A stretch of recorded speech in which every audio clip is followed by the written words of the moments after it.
नमो तस्सा भगवतो अरहतो।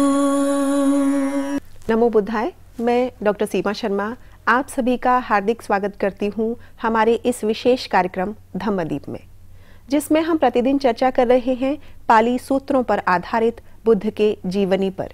तो साथियों, कल के भाग में हमने चर्चा की थी बुद्ध के जीवन काल में ही कौसाम्बी में कुछ भिक्षुओं के बीच विवाद के विषय में।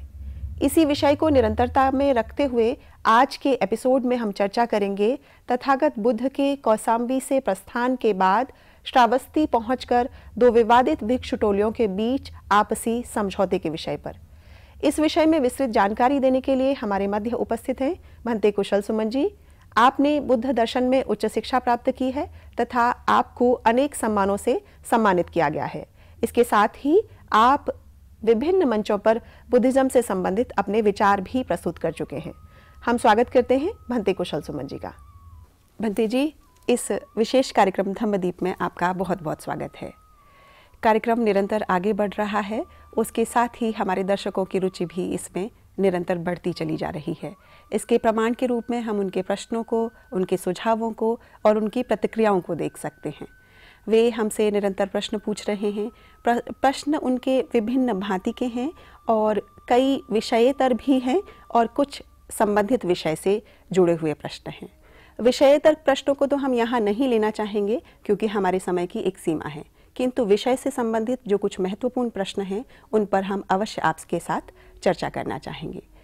पिछले एपिसोड में आपने जो तथागत बुद्ध और थेर अनिरुद्ध के संवाद की चर्चा की थी, उसको लेकर हमारे दर्शकों ने बहुत ही जिज्ञासाएं व्यक्त की हैं। तो मैं आपसे पुनः अनुरोध करूंगी, कृपया उस प्रकरण पर, उस संवाद पर एक संक्षिप्त जानकारी हमारे दर्शकों को दीजिए। नमो तस्सा भगवतो अरहतो सम्मा सम्बुद्धस्स। नमो तस्सा भगवतो अरहतो सम्मा सम्बुद्धस्स। नमो तस्सा भगवतो अरहतो सम्मा सम्बुद्धस्स।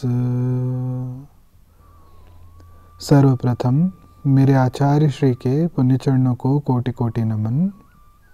फिर मेरे उपाध्याय भंते के पुण्य चरणों में कोटि कोटि नमन। बहुत बहुत धन्यवाद आपका।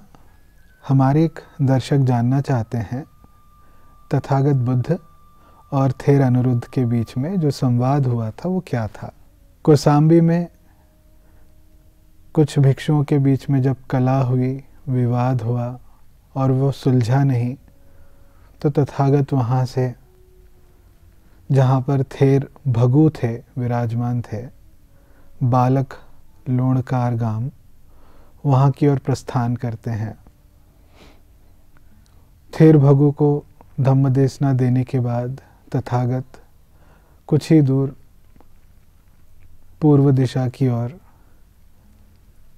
एक वन था, वहाँ पर जाते हैं जहाँ पर थेर अनिरुद्ध, थेर नंद्य और थेर किम्बिल विराजमान थे। वन के बाहर पहुंचकर अंदर जा रहे थे तो वन का माली तथागत को अंदर नहीं जाने देता। कहता है अंदर 3 भिक्षु साधना कर रहे हैं, ध्यान कर रहे हैं। और ये जो माली और बुद्ध के बीच में जो वार्ता चल रही थी उसकी आवाज़ थेर अनिरुद्ध के कान तक पहुंच जाती है। वे दूर से ही माली को कहते हैं उन्हें मत रोको, वे हमारे शास्ता हैं। तथागत जब अंदर आने लगते हैं तो उन्हें थेर अनिरुद्ध, थेर नंद्य और थेर किम्बिल तीनों उनका स्वागत करने पहुंच जाते हैं। एक उनसे पात्र ले लेता है और इस प्रकार तथागत का स्वागत करके उनको आसन पे बिठा देते हैं। आसन पे बिठाने के बाद तथागत पूछते हैं थेर अनिरुद्ध से, आशा करता हूँ अनिरुद्ध तुम तीनों आपस में मैत्री से, करुणा से रहते होगे। जिस प्रकार पानी दूध में मिल जाता है, उसी प्रकार तुम तीनों विवाद रहित रहते होगे। तो अनिरुद्ध कहते हैं, जी तथागत, हम तीनों जिस प्रकार पानी दूध में मिल जाता है, उसी प्रकार हम तीनों मैत्री से, करुणा से विवाद रहित रहते हैं। तो तथागत पूछते हैं, किस प्रकार तुम तीनों रहते हो? अनिरुद्ध से पूछते हैं। तो अनिरुद्ध इसका प्रत्युत्तर देते कहते हैं, तथागत, मैं ऐसे समझता हूँ कि ये मेरा सौभाग्य है, मुझे इस तरह के भिक्षुओं का सानिध्य प्राप्त हुआ, और इसके बाद मेरा जो भी कृत्य होता है इन दोनों भिक्षुओं के प्रति, चाहे वे एकांत में हो या लोगों के बीच में हो, वे सदा मैत्री से ही भरा रहता है, करुणा से ही भरा रहता है। और जब मुझे कोई अपना काम करना होता है और मुझे तब दिखता है कि इन दोनों में से किसी को भी मेरी ज़रूरत है, तो मैं अपने काम को पीछे छोड़ इन दोनों की सहायता करने चला जाता हूँ। तो हम तीनों कहने के लिए शरीर से अलग हैं, मगर मन से हम तीनों एक ही हैं, जिस प्रकार पानी में दूध मिल जाता है। तथागत अनिरुद्ध को साधुवाद देते हुए फिर पूछते हैं यही बात नंद्य से, यही बात पूछते हैं किम्बिल से। वे दोनों भी इसी प्रकार जवाब देते हैं। तथागत इन तीनों का साधुवाद कहते हुए करते हैं आगे पूछते हैं, इसके अलावा तुम कैसे रहते हो तीनों? तो थेर अनिरुद्ध इसका जवाब देते हैं। वे कहते हैं कि हम तीनों में से अगर कोई भी गांव से अपना भिक्षाटन करके भोजन ले आता है, तो वे बाकी दोनों के लिए जो भोजनशाला है उसकी साफ़ सफाई कर, बैठने के लिए आसन बिछाकर, पीने के पानी के लिए बर्तन भरकर, और भी जो तैयारी होती है वो सारी तैयारी कर देता है। और इसके बाद जो सबसे अंतिम आता है कोई भिक्षाटन करके, तो वे चाहे तो जो खाना रखा है वो खा सकता है। अगर उसे खाने की इच्छा ना हो तो वे उसे ऐसी जगह पर जाकर फेंक सकता है जहाँ पर कोई जीव ना हो, जहाँ पे कोई प्राणी ना हो। इसके बाद अगर किसी जलाशय में या किसी बाल्टी में पानी कम हो गया हो या ख़त्म हो गया हो, तो वे दूर से ही किसी को हाथों के इशारे के द्वारा ही बुलाता है। और एक दूसरे को हम सब इसी प्रकार मदद करते हैं। हम वाणी से चर्चा नहीं करते हैं इन चीज़ों के बारे में, मौन बना कर रखते हैं।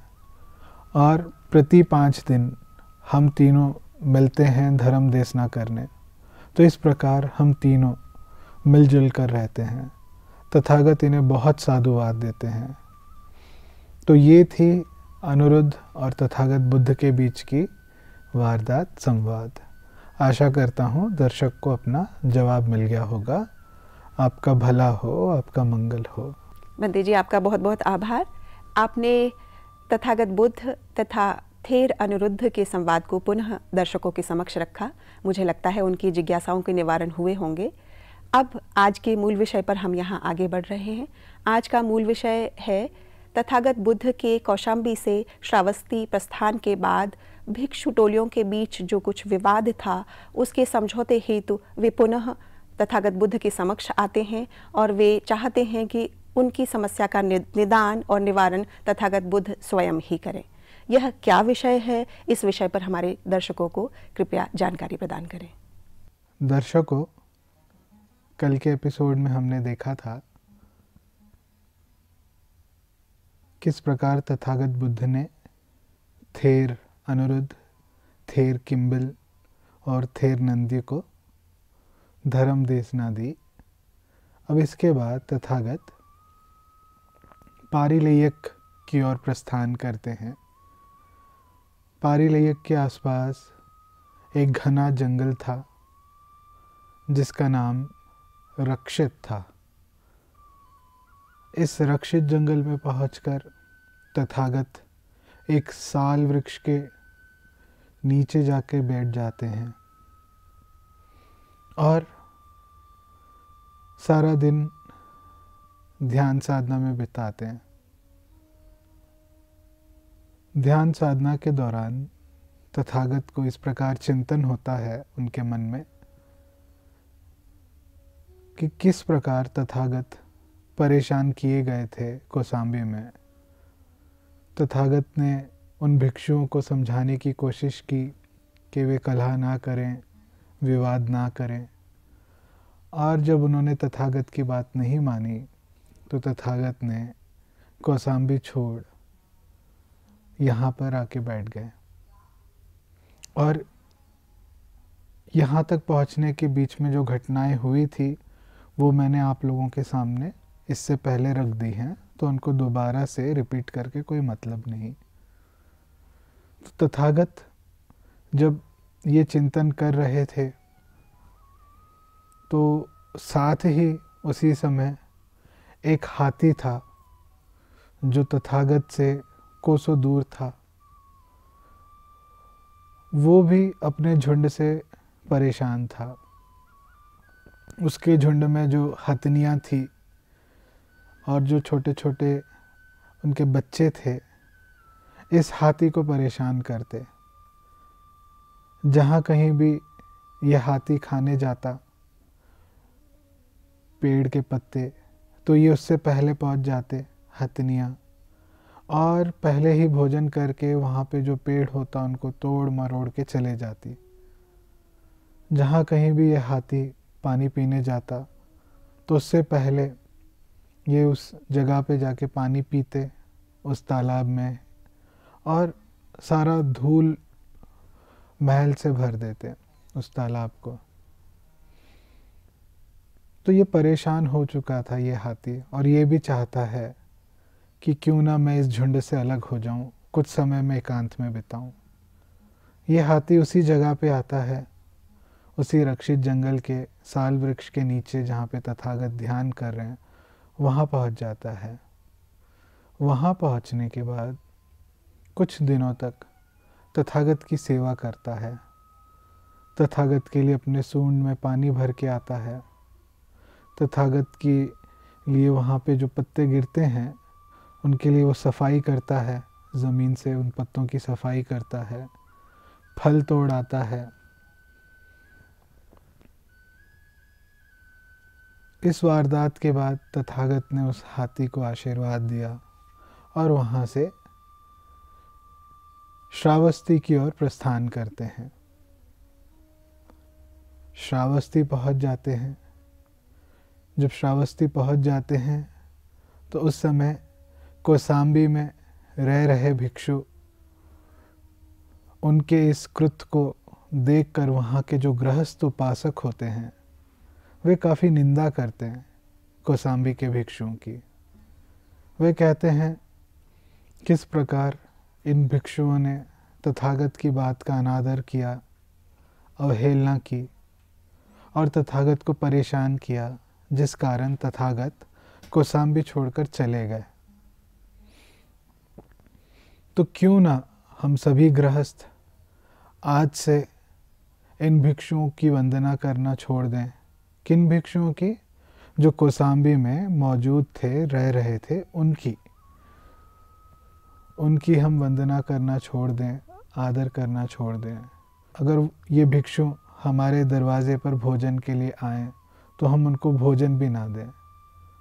तो ऐसा करने से तीन ही चीज़ हो सकती हैं। या तो ये भिक्षु हमारे पास भोजन के लिए नहीं आएंगे और कौसाम्बी से कहीं और चले जाएंगे, या नहीं तो इनमें से कुछ भिक्षु चीवर छोड़ देंगे, संघ के बाहर निकल जाएंगे, अर्थात गृहस्थ जीवन में लौट जाएंगे। या नहीं तो ये भिक्षु तथागत के समक्ष जाकर अपने अपराध को स्वीकार कर तथागत के पास हमेशा रहेंगे। ये जो योजना कौशाम्बी के गृहस्थ उपासकों ने बनाई, इसका फल ये रहा कि ये जो कौशाम्बी में मौजूद थे भिक्षु, अब ये जहाँ पर श्रावस्ती में तथागत बुद्ध विराजमान थे जेतवन आराम में, वहाँ के लिए ये सभी भिक्षु प्रस्थान करते हैं। चाहते हैं कि तथागत के समक्ष ही ये जो विवाद है वो सुलझ जाए, उनका समझौता हो जाए।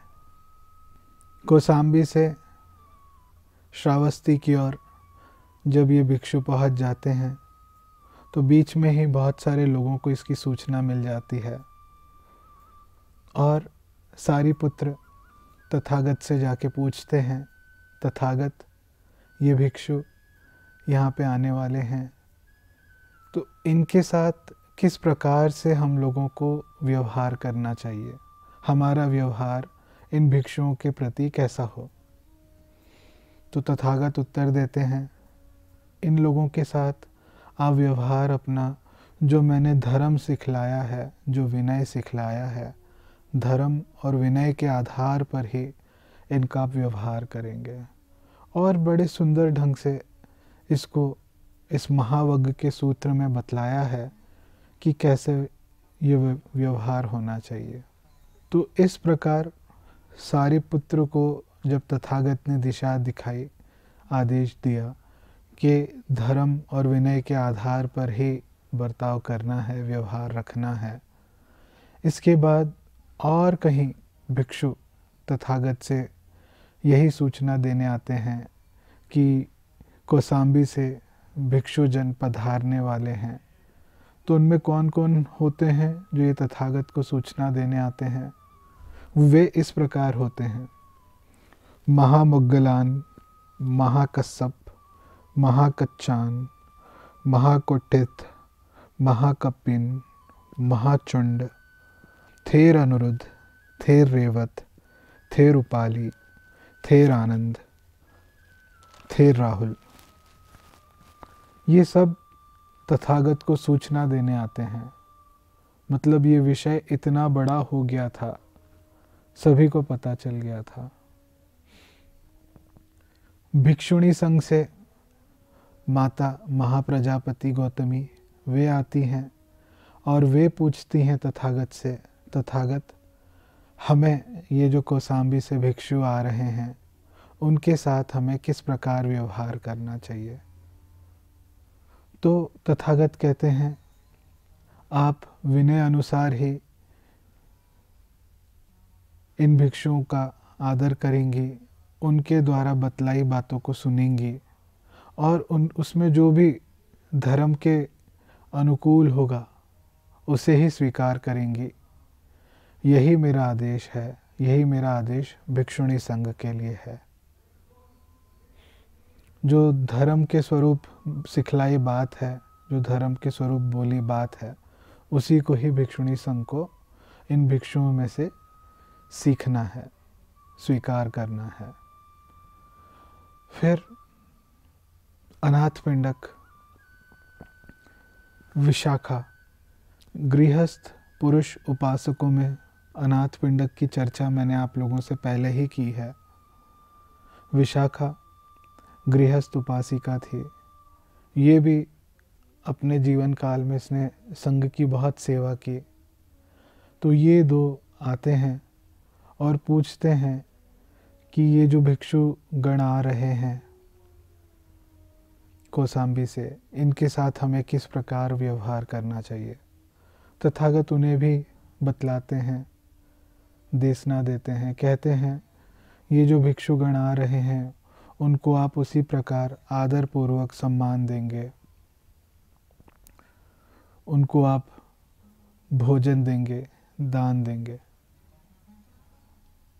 और उनके बाद जो भी बात आपको बतलाई जाएगी उनके द्वारा आपको स्वीकार करनी है और उसमें जो धर्म है बस उसी को ही स्वीकार करना है।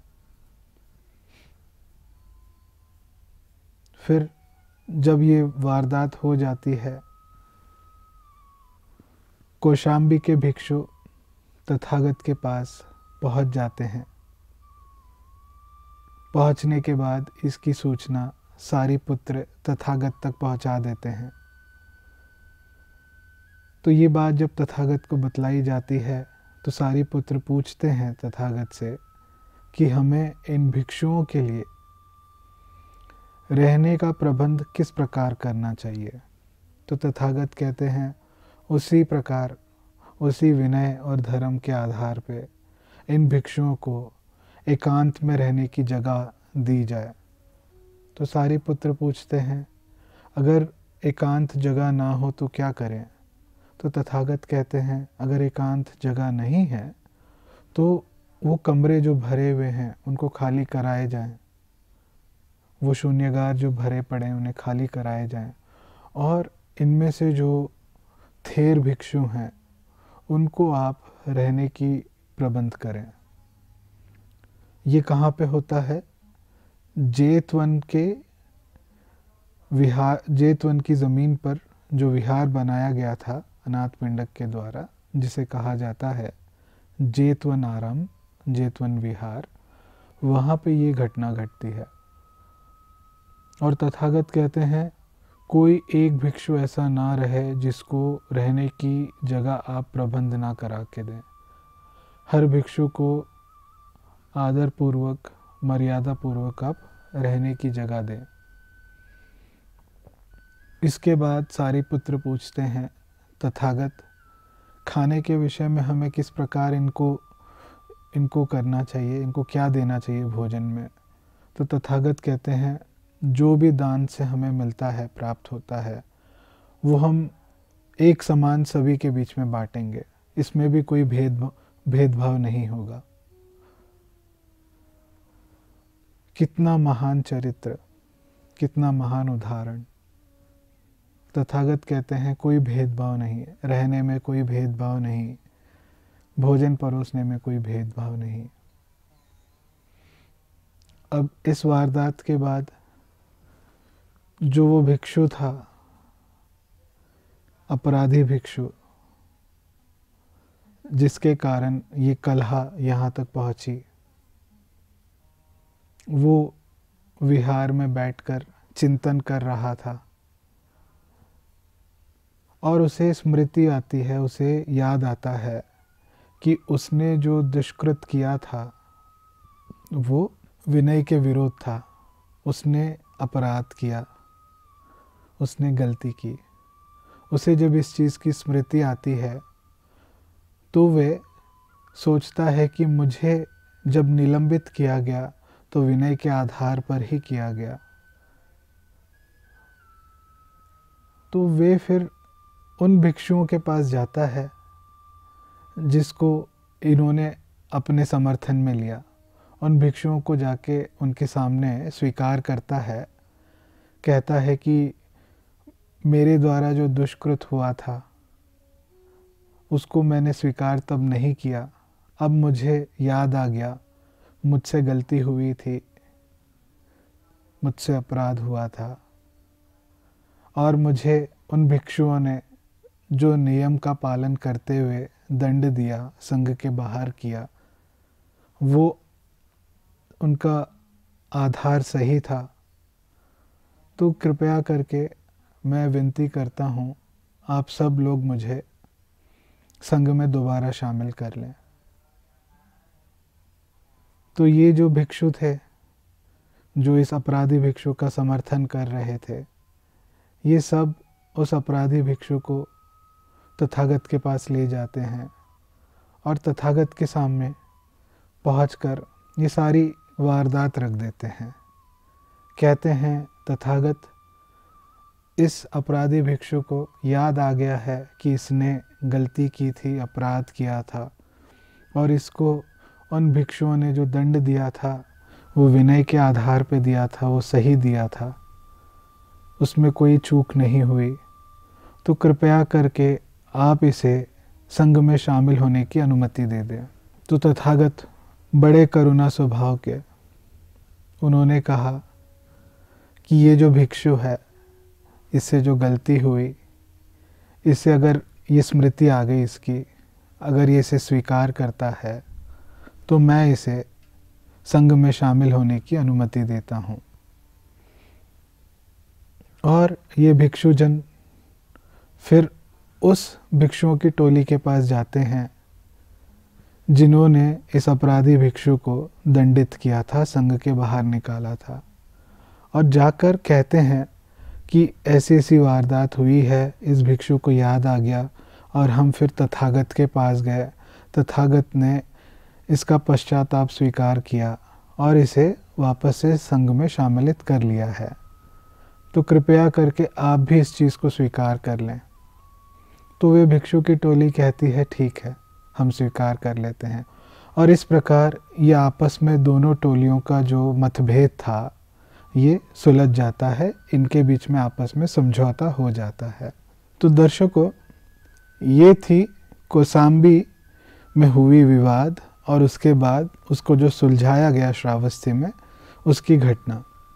मैं 2 मिनट में दोबारा से ये चीज़ रिकैप करता हूँ आप सभी के लिए। कौसाम्बी में कुछ भिक्षु होते हैं, एक छोटे से विनय के नियम को लेके आपस में कलह कर लेते हैं। वहाँ से तथागत निकलकर बालक लोणकार ग्राम में जाते हैं जहाँ पर थेर भगु थे।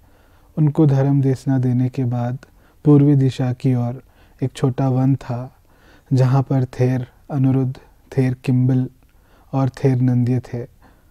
उनको भी धर्म देशना देने के बाद तथागत वहाँ से निकलकर पारिलयक में आते हैं। पारिलयक में रक्षित जंगल में पहुंचकर साल वृक्ष के नीचे बैठकर ध्यान साधना करते हैं। वहाँ पर उनकी भेंट हाथी से होती है। इसके बाद तथागत श्रावस्ती के लिए प्रस्थान करते हैं। श्रावस्ती पहुंचकर वहाँ पर ये जो कौसाम्बी में रह रहे भिक्षु श्रावस्ती आते हैं, तथागत से क्षमा मांगते हैं संघ में शामिलित होने के लिए। और इस प्रकार ये सारी घटना आप लोगों के सामने मैंने रख दी है। फिर मिलेंगे अगले एपिसोड में एक नई घटना के साथ। भंते जी, आपका बहुत बहुत आभार इस ज्ञानवर्धक जानकारी के लिए। भवतु सब्ब मंगलम, भवतु सब्ब मंगलम, भवतु सब्ब मंगलम। सबका भला हो, सबका मंगल हो, सबका कल्याण हो। सुखी हो, सुखी हो, सुखी हो। प्रिय दर्शकों, आज के इस विशेष कार्यक्रम में इतना ही। अब समय हो चुका है आज के प्रोग्राम को यहीं विश्राम देने का, लेकिन उससे पूर्व मैं आपको बताना चाहती हूँ, आपके मन में कोई प्रश्न हो, किसी तरह की जिज्ञासाएं हो या कोई सुझाव आप हमें देना चाहते हैं, तो आप हमारे व्हाट्सएप नंबर 9639010109 पर भेज सकते हैं। इसके साथ ही आप अपने प्रश्न, सुझाव एवं अपनी जिज्ञासाएं हमारी ईमेल आईडी subharati-buddha@gmail.com पर भी भेज सकते हैं। तो मैं आशा करती हूँ आप अपनी जिज्ञासाओं को दबाएंगे नहीं और हमारे इस कार्यक्रम का हिस्सा बनकर अपनी जिज्ञासाओं का निवारण करेंगे और अपने सुझावों से भी हमें अनुग्रहित करेंगे। तब तक मैं डॉक्टर सीमा शर्मा भंते कुशल सुमन जी के साथ विदा लेती हूँ। कल इसी समय आपके सामने पुनः उपस्थित होंगे। नमो बुद्धाय। नमो तस्सा भगवतो अरहतो